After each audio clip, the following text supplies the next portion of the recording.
record the meeting, so we're going to give that a whirl as well. Great. So I will spend just a minute or two doing a quick slide presentation, but then actually show you the working Hughes RiskApps tool. But prior to leaping in, I'll ask, do either of you have any questions before we actually get started? I don't. I probably will after we're done, but I don't at this point. Okay, and the one thing I will emphasize for now, Tony, is what you're going to see in this demo is our full-blown system with all of the rich feature set, et cetera, in our full system. If we were talking just the Epic integrated portion, I'll touch on the subset of features that includes at the very end, and I'll even show you some screen snaps of how it would appear in that version from within Epic Radiant. Perfect. But you're going to see the full dog and pony show, all the whistles and bells, just for context and to sort of understand the decision that the clinicians will have to make whether they want to go with our full system or the leaner, easier to implement integrated version. Gotcha. Okay. So cancer risk assessment for personalized screening and prevention, a core focus on breast cancer, although we also have the ability to look at other cancers, specifically ovarian, colorectal, and on into the future, potentially other diseases. We actually even have the ability to run a pancreatic cancer risk model as well. In the future, potentially lung, bone density is an area we've looked at, and then longer term, potentially cardiology as well. Founder Kevin Hughes, breast surgeon, co-director of the Avon Center for Breast Health at Massachusetts General Hospital here in Boston. His right-hand guy for many years, Brian Drowan, and I joined them to help them run the company and turn this darn thing into a business a little over a year ago. We raised some funds from arguably the preeminent healthcare angel investor group, possibly even in the country. Just this past May, they've been doing this type of thing for 25 odd years at about the rate of one funded company a year, and essentially all successful. So they're a great group to be working with and having back us. They as we go from what was in essence a academic project at Mass General for many years and turn this into a company, it's nice to have some folks who are accustomed to heavy lifting in this regard helping us out. We're the leader in this space, even as a quasi-academic project. We're sort of the only folks who really focus on risk assessment in cancer. Our goal is to identify high-risk patients for high-risk screening and prevention to improve patient care and outcomes. In the imaging universe, it's also pretty easy to cost justify what we do because we help identify patients for breast MRI studies, and it's very hard to identify those patients and meet the guidelines for breast MRI screening unless you're using a real tool to do so. So I've been around since 2006, Newton Wellesley hospitalized since 2007, spun out as a private company March of 2014.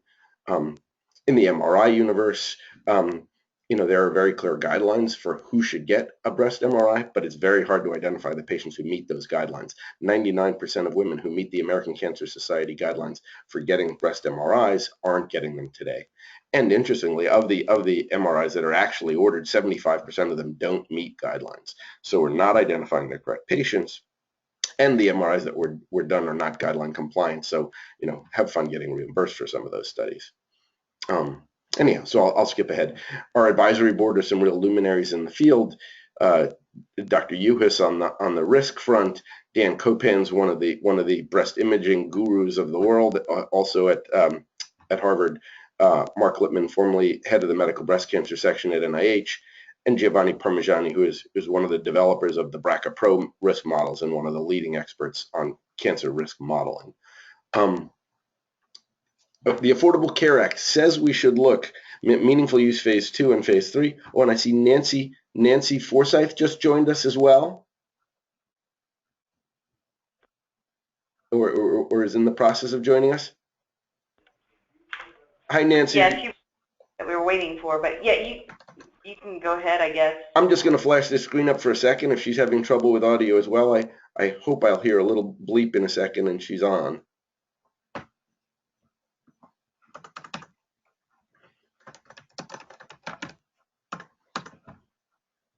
I imagine I'll hear the little bleep in a second with her hopping on. So meaningful use, Affordable Care Act meaningful use phase 2 and phase 3 says we should look at the impact of family history on patient care. You know, in most disease states, in most therapeutic areas, I'm not even sure what that means. In the area of oncology and breast health in particular, the correlations are very clear, but actually, doing something meaningful with a family history is not trivial. Oh, is that Nancy? Yes, I am so sorry I'm late. Not at all, not at all. Aram Salzman here from Hughes RiskApps. I've got Tony and Zanetta on here, and we're just a minute or two into the presentation. I'm just doing a little slide deck, so you didn't miss anything particularly earth-shattering. Okay, thank you. Again, I apologize. Not at all, not at all. So I was just in the process of saying that the Affordable Care Act meaningful use talks about taking action with regard to a patient's family history, and yet that's almost a meaningless statement in most disease states because there's not a lot of obvious things you can do. In oncology and breast health in particular, the correlation between the family history of breast cancer and taking screening measures or even preventative therapeutic measures, prophylactic surgeries, et cetera, is significant, but identifying the correct patients is rather hard to do. The short answer is we develop risk assessment tools for guideline appropriate care with a focus on ROI for healthcare providers. How does all this work? Patients enter their own family history and risk factors. We do risk calculations based on the guidelines automatically, and high-risk patients receive appropriate recommendations for MRI screening, potentially genetic testing, even things like prophylactic tamoxifen for cancer prevention or prophylactic surgeries can be recommended for very high-risk patients or patients with mutations. To flip forward, this is some data from Newton Wellesley Hospital that's been running our system for many years. Typically, year in, year out, they see roughly 15% of their mammography population getting flagged for having a greater than 20% lifetime risk of cancer. And those are the patients who are defined as meeting an American Cancer Society guideline for getting a breast MRI. I won't get into some of these other studies, but these talk about how significantly we underscreen for breast cancer risk and for MRI. Most women in the mammography population are not even being screened for risk and are not even being identified whether they would benefit from an MRI. So guideline-based tests and procedures recommended on the fly. In high-risk individuals tracked automatically, letters generated to patients and even referring physicians to document that a high-risk patient may consider other screening, and we can even generate a letter of medical necessity that can be sent along to the referring physician to request that MRI in advance and get authorization from the health insurance company. And all of these letters and tracking and follow-up, all of that functionality, Tony, is the stuff in a full-blown system. In a leaner Epic version, it's just the scoring and some recommendations, but not the tracking, follow-up, letters, correspondence, et cetera, et cetera. So that gets at a little of the difference between the two scenarios. The goal of all of this is for women to have the screening and prevention they need to prevent needless cancer deaths. I'm gonna hop out of the fluffy corporate slide deck here and actually show you a working version of the tool. So we're going to pretend, I'm in a women's imaging center here. My imaginary patient walks up to the front desk and says, "Hey, I'm here for my mammogram." Her name, we weren't very creative here. Her name is Test Standard. Wait a second. Hold on. Okie doke. My system was behaving a little bit funny here. Okay. Give me 1 second. I am not sure I thought I had set this patient up correctly, and I'm not sure I did. Give me 1 second to edit this patient. No, I didn't. I knew I didn't have the right risk assessment. Excuse me. I was running short breast and I wanted to run super short breast, which is the appropriate risk assessment for a screening setting. Please excuse me. I recognize from the question flow that I was not running the right assessment on this patient. There we go. Excuse me. There we go. Okay, so here's the patient identified. This is what I should have seen. Thank you for completing this questionnaire. By understanding our family history and risk factors, we can identify if you're at risk and might benefit from additional testing. If you don't know the answer to any particular question, that's okay. Just move on, and you can discuss it with a provider during your visit. My imaginary patient is 5'5" and weighs 160 pounds. She has a glass of wine after work every day. She's a smoker. I'm intentionally going to make this a high-risk patient because it makes for a more interesting presentation. Age of first period is 12. She's still having them and has never been pregnant. Have you had a biopsy? So there's behind quite a few of these questions, there's branching logic. So by definition, a higher risk patient is going to answer more questions and take a little longer. A low risk patient is basically just going to say no, no, no, no, no, and be done in 4 or 5 minutes. So this is going to be a high risk patient. I'll say yes, she's had biopsies. She's had one biopsy in the past. Now additional questions are triggered.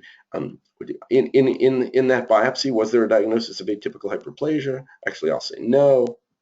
Nor was there a diagnosis of LCIS. My imaginary patient is Caucasian. She's not of Hispanic origin. That would decrease risk slightly. Nor is she of Jewish descent. That would actually increase risk slightly, in particular if she was of Ashkenazi Jewish descent. Have you ever had cancer? So this is the patient themselves. I'll say yes. She had a history of lymphoma. We're going to trigger another set of questions now. She was diagnosed at age 28. And yes, in fact, she did have chest radiation therapy for the lymphoma between the ages of 10 and 30. So that just in its own right, the answer to that question just triggered an MRI recommendation for this patient. Now we're going to go to blood relatives with cancer. Yes, we have blood relatives with a cancer history. We have a sister who had ovarian cancer at age 36. We had a maternal grandmother with a history of breast cancer, just in one breast, and she was diagnosed at age 41. Now we're going to go to the father's side of the family. We'll say we have an affected grandmother and grandfather on this side. This grandmother also had a history of breast cancer. She was not in both breasts, just in one breast. She was diagnosed at a young age at 35. And the father, and here's a key piece. These screens look very simple, and that is entirely intentional. With the exception of some of the medical terms, which gets a little trickier, our goal is always to have these comprehensible by someone with an 9th or a 10th grade reading level. Obviously some of the cancer terms get a little trickier, but beyond that, one question at a time, one screen at a time. All of the cancers that you can associate with a relative are gender specific. When I see Lydia Odell just arrived. Yeah, she just got off a meeting, so she was one of the ones I had invited originally, but. Excellent. And I will say, if Lydia would like me to, I'd happily redo the demo when we finish up. It's all right. That's why I asked you to record it. So if we can just get a copy of the recording, sure. I don't want to waste time. So. Sure, absolutely. But I'd also happily redo the demo. That's not a problem. Well, thank you. Excellent. So I was just saying that the cancers are gender specific. So we're doing a cancer history on one of the grandparents here. This is a grandfather. Guess what? We can't accidentally give grandpa ovarian cancer. Now prostate is an option. We have a male patient here. So wherever possible, we strive to keep the user interface for patients as simple as possible. And avoid the potential for mistakes. Oh, and I should also say that in an EPIC scenario, instead of using the user interface you see here, the patients would actually be entering all of this history using the EPIC MyChart functionality, and we would just be doing calculations on the back end. So similar questions, but within EPIC, not within the UI that you see here. Okay. So Grandpa was diagnosed with prostate cancer at age 55. Has my patient had genetic testing? Oh, and excuse me, I neglected to do it. You can also switch to Spanish or French on the fly. The results are translated into English for the clinicians, but the language switching is on the fly if a patient needs to use it. I'm going to say this particular patient has not had genetic testing, and I'm done. I finished my risk assessment here. Now, this is just for demo's sake, but this is my risk engine scoring all the risk models on the fly here. BRCA Pro, Klaus, Gale, Myriad, Tyrer-Cuzick. I'm gonna hop out of my user interface, and the next thing we're seeing is my system auto-generating some reporting, decision support, and correspondence for PCPs. In this particular case, we could also generate patient correspondence as well. And you see my text creating code creating a bunch of documents. I'll start off with the fact that we said this patient was a smoker, so we generated some smoking cessation literature for this patient tailored to them on the fly. Heck, and the patient who self-identifies as a smoker, if you talk to them for a couple of minutes and give them some literature, you can actually bill for that. So we generated smoking cessation information. We also generated a bunch of different letters here. This document is targeted at the referring physician for this patient.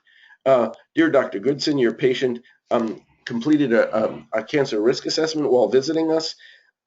They meet American Cancer Society guidelines for breast MRI screening. They have a greater than 20% lifetime risk of cancer. In fact, your patient's risk on the accepted Tyrer-Cuzick model is a 32.7 lifetime risk of cancer. We have also provided you with some verbiage that you can use as a letter of medical necessity with the patient's insurance company to request the recommended MRI for this patient. And as we scroll down, we see that letter of medical necessity draft was created for the referring physician on the fly. This is directed. It's essentially the same information, but directed to the insurance company that's going to be authorizing that MRI. So we created this letter, these two letters on the fly. We could also have created a patient letter discussing their risk to be mailed directly to the patient.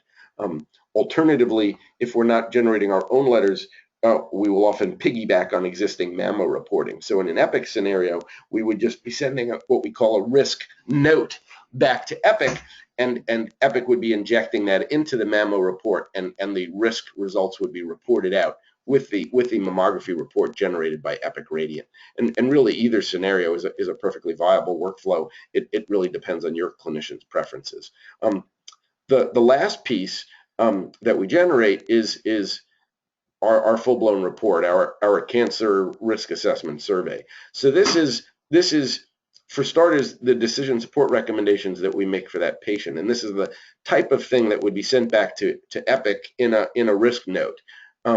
So we always lead with the recommendations we're making for that patient based on their risk profile.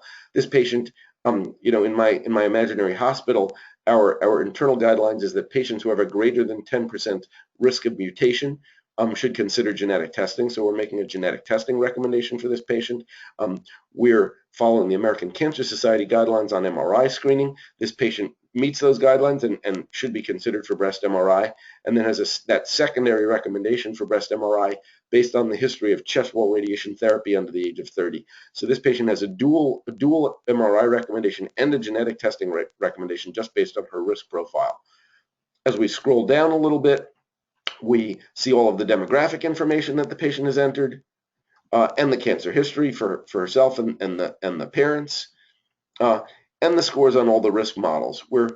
This is a part where in the next release, I'm running version 3.5. We're about to go live on 3.6. We've cleaned up the formatting for these risk scores. I don't particularly care for this formatting here. It's a table in the next release.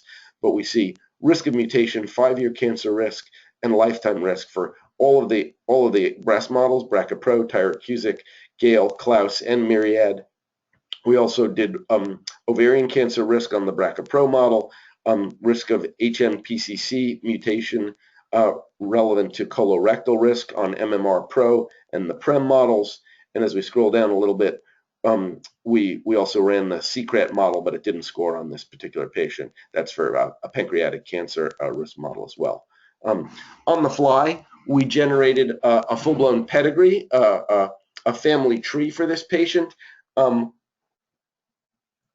And if that patient were referred over to our risk clinic, given that she's a relatively high-risk patient, we can even flesh out that pedigree and make it more detailed. So you just saw patient data entry, decision support, and reporting. The last piece of our full-blown system, the last piece of our full-blown system is what do we do with these high-risk patients? So here's the patient I just created. We can pull her into our risk clinic. And let's say, for example, she's going to, now meet with a nurse navigator, even a surgeon or oncologist, given her risk, or a genetic counselor. We could say, gosh, that's not much of a family tree. We might even do some additions to that family tree and capture unaffected relatives. So she's got 2 brothers and a sister who have no cancer history. On mom's side, she had 2 additional unaffected aunts. On dad's side, she had 1 aunt and 2 uncles, or 3 uncles. And I'm just going to add those relatives to the family tree. I could even say, whoops, during an interview, she forgot to mention that this particular aunt actually did have a history of breast cancer. She had forgotten about it. We're going to add it at the family tree, the pedigree level. That was at age 44. So I just added an affected relatives. Oh gosh, and she forgot to mention, these 2 aunts were actually our fraternal twins. Anyhow, so there's lots of tracking and follow-up and additional documentation that can be done with the high-risk patients. We can take a look at all the risk models over time as the patient ages, their forecast likelihood of cancer. We can look at the individual models. This is modeling the patient. If their genetic testing is completed and they test negative, then their lifetime risk is green. If they test positive, it's red. And you can do things like that on a model by model basis. Here's Tyra Cusick, there's Klaus, et cetera, et cetera. You can get very nerdy on the back end sort of risk clinic management piece of this, but in a screening mammography setting, it's mostly the front end tools that you saw. We can even track.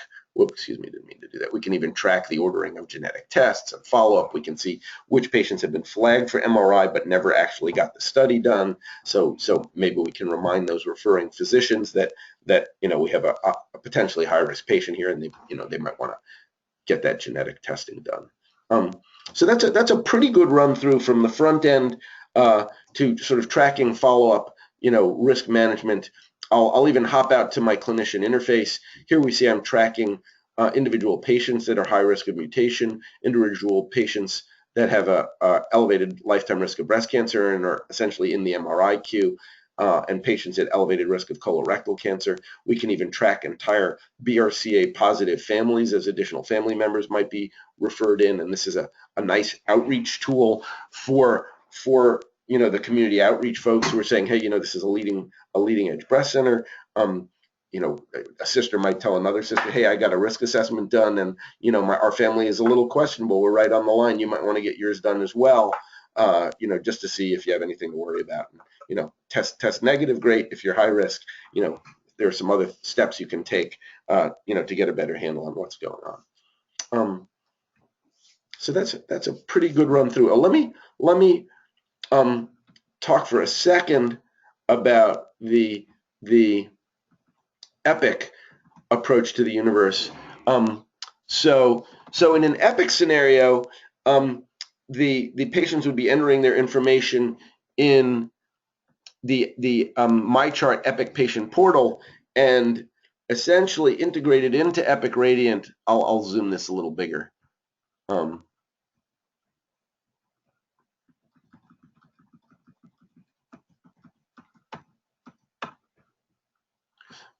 So patient enters information into the MyChart EPIC patient portal, and then transparently your EPIC implementation calls out to our web-based risk engine via API. I'm scrolling down to the relevant screen here, and then within EPIC Radiant on the fly we deliver scoring. It's a little hard to see. Here, I'm going to zoom in even further. Within EPIC Radiant, you get scoring on all the models. here we see Tyrer-Cuzick, BRCA Pro, et cetera, within Epic Radiant on the fly, and there's essentially no separate system to install at all. So in an Epic scenario, Epic Patient Portal, scoring of all the models, and just recently, in fact, it was this gentleman here who told us that he was going to do it. Craig D'Souza, who's the head of the group who was working on this project at Epic, said that they would also be able to deliver our risk message, the decision support recommendations. This is new as of just a couple of weeks ago, that we make here will also be accepted back into Epic Radiant, so the clinicians will know what to do based on the hospital's own preferences with those high-risk patients. So leaner integration, none of the letters and tracking, but fully integrated into Epic, and a much more simple implementation on your side, and no separate server needed, just an API call out to our risk engine on the web. Anyhow, that's a pretty good run through. Any questions at this point? So when you say API on the web, so we're going to be sending all this information to you via the web, like a cloud or something? So here's the key piece, and I can send you some literature on how this actually works. Was that who was that asking the question? Tony. Yeah. So I'll send you the white paper that we wrote, and Epic approved for distribution on this topic.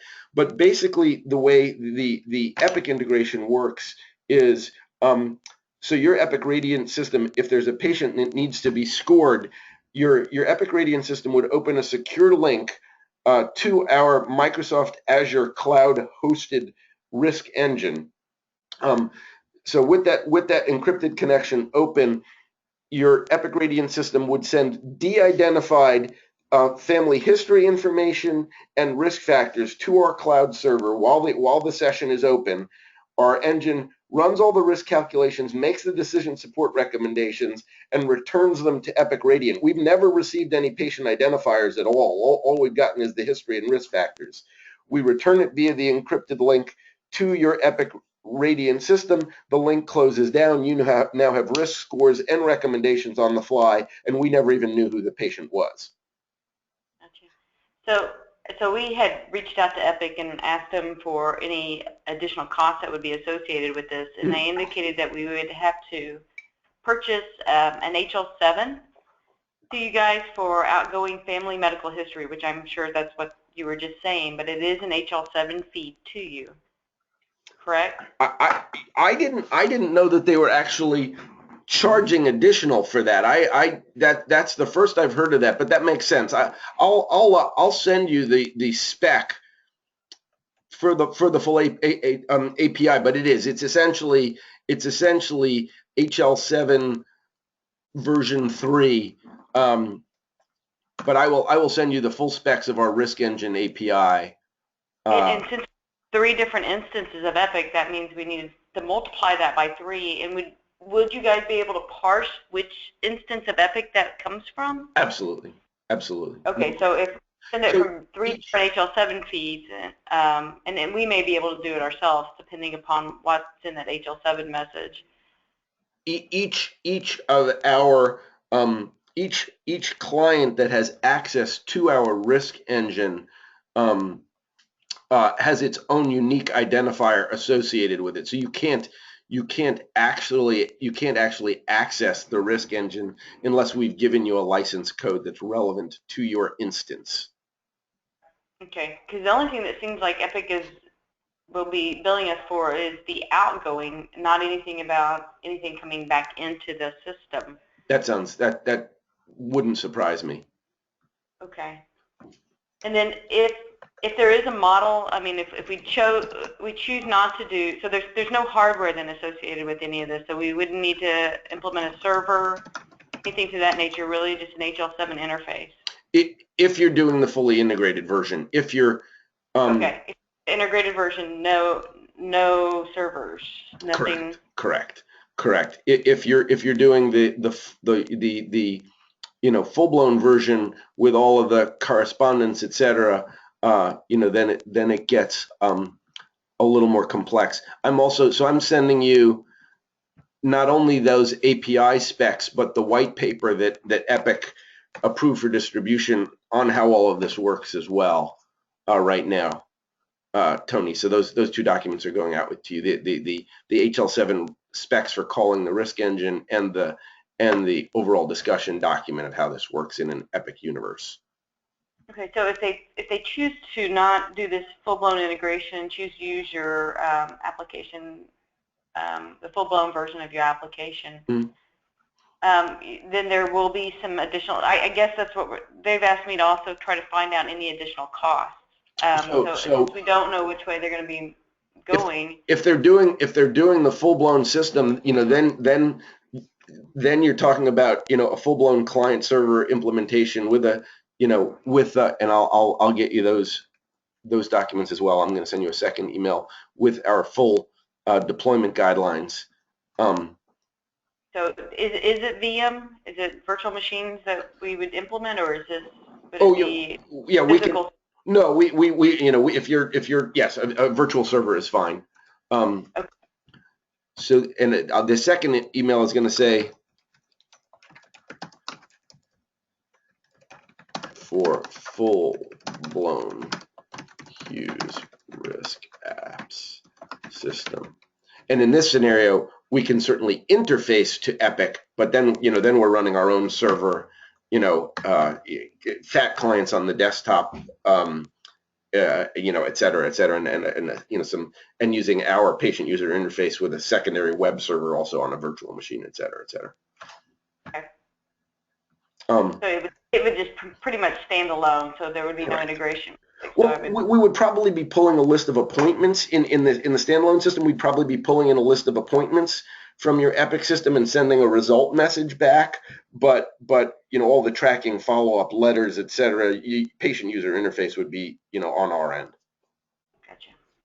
So here's those deployment guidelines as well. Thank you. So two emails coming your way. Maybe shall I stop the recording as well at this point? Unless, do you guys have any questions that? This is Nancy. I just have one. So I'm trying to, first of all, this is kind of slick. Nobody does risk assessment the way we do. I mean, it is really a novel approach to dealing with this. Yeah, it's kind of slick. Thank you. Okay, so if it goes to my my chart, I almost slipped on our name, but if it goes to my chart, then obviously it's feasible that the patient would get this survey on my chart before they came in for their appointment. Correct. However, we know that we have patients that do not have computer access or not computer savvy. So I would assume then at the breast centers there would have to be some tablets involved. Correct. Or minimum a computer that they can get to My Mercy or this survey, basically, because they definitely wouldn't need to have My Mercy access, because we get a lot of patients that do not have physicians that might be on board with Epic, so we'd have to consider that. And then the other thing that obviously you're starting out with a screening mammogram, and it's based on the ACR recommendations, and the ACR recommendations has just changed to make screening start at age 45. So obviously those screenings on women under the age of 45 would have to already have some kind of evaluation to make them high risk. So it's interesting. Those new guidelines bring up some very interesting questions. The new guidelines specifically say that, and was it ACR or you? I forget who it was who even made the record. Was it ACR? Was it USPSTF or both of them together? I don't even know. But I know that new 45 recommendation. But that new recommendation specifically speaks to the fact that high-risk women should consider getting mammograms earlier. Now, what does that mean? And how do you identify the high-risk women in the first place? It raises the issue. Well, that's kind of where I'm going to. I don't know. They should get earlier, But at the same time, when you look at Medicare and Medicaid and standards like that, what kind of, I don't know, proof or documentation do the physicians themselves have to do to get a high-risk patient in to have one? You know, if there's not this kind of guideline to go by. So the interesting piece is that what this really gets at is the idea of that, and this is something we're thinking about. We're not sure how this is actually going to work at this point. But what it really raises the issue of is, why aren't we doing a risk assessment in primary care before a woman even gets a mammogram? You know, because yeah, that would to me would make sense. Yes. So I guess my next question would be then, if we went the My Mercy route Mhm. and integrated with Epic, could this be available to OBGYNs that a lot of times see their patients every year? So our view is that at some point in the next few years, that's how this should really work.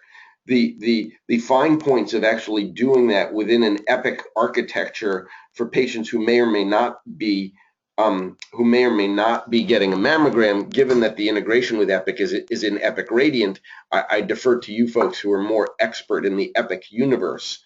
But we firmly believe that this should actually be done in primary care. It's just more of a workflow and a care match for mammography. Kettering Health in Ohio, which is one of our clients, they're probably, gosh, they may have even gone live on Monday. I know they're about to go live. They're going to be running this in all of their imaging centers and in all of their in-network OBGYN offices as well. Thank you. So Zara, I've got a question. Sometimes our radiologist will send a patient just that has come in for a screening mammogram, and her risk factors have triggered, or even her biopsy has triggered them for genetic testing. Mm-hmm. If that patient, since the radiologist has kind of taken over to a certain degree in the breast navigator in the breast center, will they have the ability to go into the chart and actually generate some of this information since they are under their care now? So in our full-blown system, pretty typically any clinician who's going to potentially interact with that patient will have access to this user interface that you see here. So whether that's a nurse navigator, a genetic counselor, a radiologist, an admin person at the intake desk, all of those folks will be running this thick client on their desktop, so they can interact with that patient's record, where it's appropriate within your care universe there. So the short answer is yes. Okay. Here's where I identified that patient, pulled them into my risk clinic, and this is where I can, I could document the genetic test that was ordered on this patient, and I have a full list of all the, available genetic tests. I'm going to do full BRCA sequencing on this patient. I don't have the results back yet, but I'm documenting that we ordered that test. The status is pending. When I get the results back, I can indicate that the test was complete and what the results were. I mean, I don't want to get too nerdy, but if there was a particular SNP on that patient, I can document the SNP, and then other family members could get tested for that specific point mutation, et cetera, et cetera, et cetera. It gets very detailed and nerdy on the back end. The disadvantage would be then if it was part of Epic, you wouldn't have these tools to go to. Correct. Correct? Correct. If it's an Epic scenario, all we're sending back is the results. Is the results, exactly. The scores and the recommendations, and any tracking and follow-up, is something you'd have to figure out how to do within Epic. Right, and that is okay. That makes sense.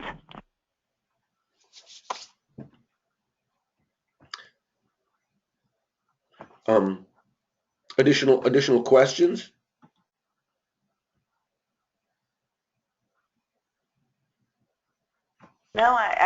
don't think so. I think that has helped.